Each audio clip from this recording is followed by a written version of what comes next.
உளுந்தையும் அரிசியும் மிஷினில் கொடுத்து ஒன்றா அரைச்சறனால இந்த இட்லி கொஞ்சம் சாஃப்டாக வரதுக்காக மாவு ஜவ்வரிசி வந்து ட்ரை பண்ணி பாருங்கன்னு சொல்லி சொன்னாங்க.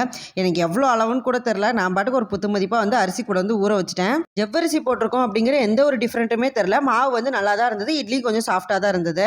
காலையிலேயே சமையல் வேலையிலேருந்து கிச்சன் கிளீனிங் ஒர்க் வரைக்கும் எல்லாத்தையும் முடிச்சு வச்சுட்டேன். இன்றைக்கி சித்ரா பௌர்ணமிங்கிறதுக்காக கோயிலுக்கு வந்து போயிட்டு வரலான்னு சொல்லிட்டு காலையிலேயே பிளான் பண்ணோம். பயங்கரமான வெயிலாக இருந்தது. சரி ஒரு 3 மணிக்கு மேலே கிளம்பலாம்னு சொல்லிட்டு அதுக்கப்புறம் தான் வந்து கிளம்ப ஆரம்பித்தோம். நெரூர் சதாசிவம் கோயில்னா அதை தெரிஞ்சவங்க நிறைய பேர் இருக்காங்க. அதை தெரியாதவங்க இன்னும் நிறைய பேர் இருக்காங்க. ஜீவசமாதி இருக்க ஒரே இடத்துல சிவலிங்கமும் இருக்க ஒரே கோயில் வந்து பார்த்திங்கன்னா இந்த நெரூர் சதாசிவம் கோயில் தான். நிறைய சினிமா ஆர்டிஸ்ட்லாம் இந்த கோயிலுக்கு வந்து இந்த மண்ணை மிதிக்கிறதுக்காகவே வரணும் அப்படின்னு சொல்லிட்டு வந்திருக்காங்கன்னு சொல்லிட்டு நான் கேள்விப்பட்டிருக்கேன். ஆனால் அது எந்த அளவுக்கு உண்மைன்னு எனக்கும் வந்து தெரியாது. நம்ம வீட்டு குட்டீஸ் தான் நம்மளுக்கு வாழ்க்கையோட தத்துவத்தை ஒரு நிமிஷத்தில் வந்து சொல்லி கொடுத்துட்டு போயிடுவாங்க. கோழி கொஞ்சம் உடம்பு சரியில்லைங்கிறதுக்காக குட்டீஸ் வந்து அழ ஆரம்பிச்சிட்டாங்க. ஏன்னா அவளை பொறுத்த வரைக்கும் அது அவளோட ஃப்ரெண்டு, எங்களை பொறுத்த வரைக்கும் ஜஸ்ட் அது ஒரு கோழி. இப்போ எல்லார் பார்வைக்கும் ஒரே மாதிரி தெரிய மாட்டோங்கிற மிகப்பெரிய விஷயம் இது.